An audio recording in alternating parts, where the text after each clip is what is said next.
For centuries, a 40-verse poem has been chanted by millions of people looking for a little more courage, a little more peace. But it's more than just a hymn. It's really a narrative journey, a powerful meditation that's structured to literally transform your mind. So today, we're going to break down the story and the structure of the Hanuman Chalisa to see exactly how it works. The hymn doesn't waste a single second, and neither will we. It kicks off with this verse right here, and it immediately sets a tone of humility. This isn't just some fancy intro. It's the very first step of the meditation itself, preparing the mind for the journey it's about to take. And that first step, well, that brings us right to our first section, the act of cleansing.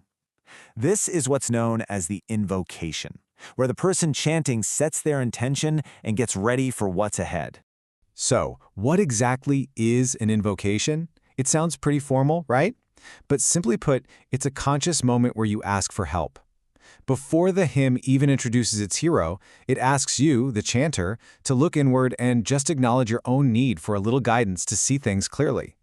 Now, the core metaphor of this whole opening is just so powerful. The idea that your mind is a mirror, right? And when it's covered in the dust of ego and distraction and all that daily noise, it just can't reflect reality clearly. So the very first step of the chant is to wipe that mirror clean.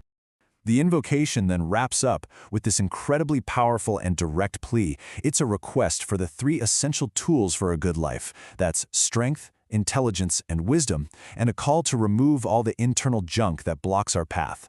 The purpose is set right here. This is a tool for empowerment. Okay, so once the mirror is clean, the hymn totally shifts gears. It moves from that internal work to an introduction. It starts to paint this incredibly vivid picture of its main character, the hero, Hanuman. And right away, the hymn just goes big. It doesn't just say Hanuman is wise, it calls him an ocean of knowledge. He's not just a guide, he's the illuminator of the 3 worlds. These titles aren't just flattery, They define him as this cosmic force of pure wisdom and power. The hymn also makes him feel very real, grounding him in this powerful physical form. We get these really concrete images, a golden body, wielding a mace and a flag. And these aren't just accessories. That mace represents his immense righteous strength, while the flag is a symbol of his discipline and his victory over evil. So, we have a really clear portrait of our hero. Now, the hymn shifts from who he is to what he does. This is the action sequence, where all these legendary deeds are retold to bring his power to life. And this first feat is just incredible. As a child, he leaps across the cosmos to literally swallow the sun, because he thinks it's a piece of fruit. This one image tells you everything. He has unimaginable power, but also this kind of divine, childlike innocence.